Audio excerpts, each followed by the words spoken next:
تو اس کے اندر سے موتی نکلا، موتی، سفید موتی نکلا۔ جب سفید موتی نکلا، دیکھیں وہ مولانا ابراہیم صاحب کتنا متقی شخص تھا، اس نے پلٹ کر کہا دیکھو اس موتی میں کوئی سوراخ تو نہیں ہے؟ اگر وہ موتی میں کوئی سوراخ ہے تو اس کا مطلب وہ موتی کسی کا استعمال کیا ہوا ہے، وہ کسی اور کا موتی ہے، ہم اس کا استعمال نہیں کر سکتے۔ اور اگر اس موتی میں کوئی سوراخ، کوئی چھید نہیں ہے تو اس کا مطلب یہ اللہ کا رزق ہے، سمندر سے آیا ہے، اللہ نے ہمیں دیا۔ سبحان اللہ سبحان اللہ۔ جب اس موتی کو چیک کیا گیا تو پتا چلا اس میں کوئی سوراخ نہیں ہے، وہ موتی یوں سمجھ رہے ہیرا ہے، ٹھیک ہے، اس کا کوئی، اس کے اندر کوئی سوراخ نہیں ہے، انمول موتی۔ اس نے اپنے ہاتھ میں لیا، جواہر پارے کو ہاتھ میں لیا اور جوہری کے پاس گیا۔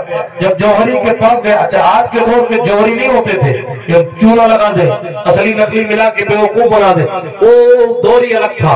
جناب اس کے پاس گیا اور جانے کے بعد کہا یہ میرا موتی ہے، اس کی قیمت کیا ہے؟ تو جوہری کی آنکھیں پھٹی رہ گئی اور اس نے موتی دیکھ کر کہا یہ کہاں سے ملا؟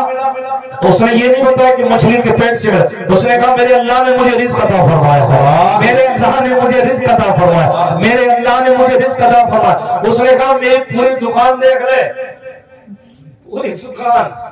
پوری دکان بک جائے گی، میرے پاس 30,000 ہے، وہ پورے دے دوں گا پھر بھی موتی کی قیمت ادا نہیں ہوگی۔ سبحان اللہ۔ اب فلاں جگہ بڑا جوہری بیٹھتا ہے، اس کے پاس چلا جا، وہ تجھے اور پیسے دے دے گا۔ اس نے اپنی موتی کو سمیٹا، سمیٹنے کے بعد بڑے جوہری کے پاس گیا، اس کے ٹیبل پر اس کے سامنے یہ موتی رکھا۔ جیسے موتی رکھا اس نے پھر چونک کے پوچھا ارے اتنا قیمتی موتی تجھے کس نے دیا؟ کہا میرے اللہ نے دیا ہے، اس کا رزق ہے، اس نے عطا فرمایا ہے۔ اللہ اکبر۔ اس نے کہا 70,000 روپیہ لے جا۔ کتنے؟ 70,000 درہم چاندی کے سکے، 70,000 چاندی کے سکے لے جا۔ کتنے؟ 70,000 کا یہ موتی ہے۔ اب وہ تو سکے تھے، نوٹ تو تھے نہیں، نوٹ بھی تو بیگ میں رکھنے پڑتے، ہاں اب آج کی طرح جیبیں چوڑی چوڑی نہیں رہی ہوں گی، تو 70,000 لے جا، اس کی قیمت یہی ہے، موتی مجھے دے جا اور 2 مزدور میں تیرے ساتھ بھیجتا ہوں۔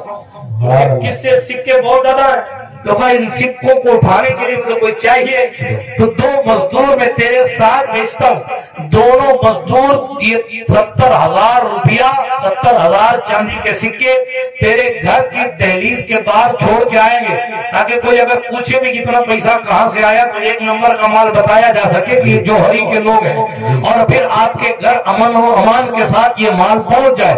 اللہ اکبر۔ 2 مزدوروں نے، آپ دیکھیے، ایک بندے نے ایک وقت کی روٹی کا پیسہ ایک ضرورت مند کو دیا تھا، اللہ نے اس کا گھر بھر دیا، اس کی نسلیں کھا رہی ہیں، لیکن اب بھی اس کا امتحان ہو رہا ہے۔ اب وہ 2 مزدور 70,000 درہم لے کے اس کے گھر کے باہر پہنچے، وہاں ایک سائل پہلے سے موجود تھا، اس نے کہا حالات کا مارا ہوں، ضرورت مند ہوں، اللہ نے تجھے مال دیا، مجھے بھی کچھ دے دے۔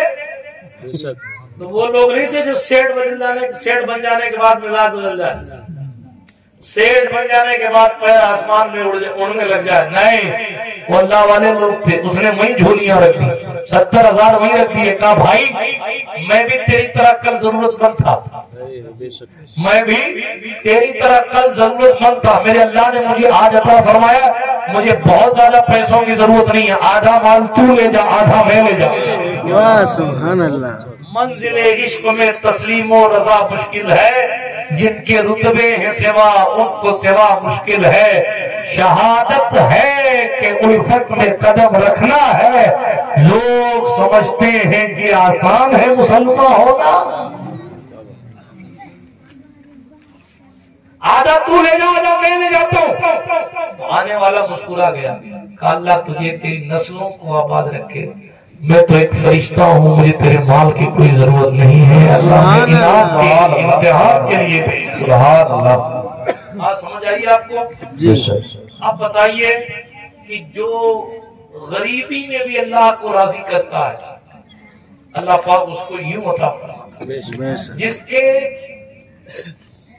مقدر میں جتنا رزق لکھا ہے اتنا اس کو ملے گا، تھوڑا صبر کرے گا مل جائے گا، اور زیادہ پھاپو کرے گا تو پھر حرام کی طرف جانا پڑے گا۔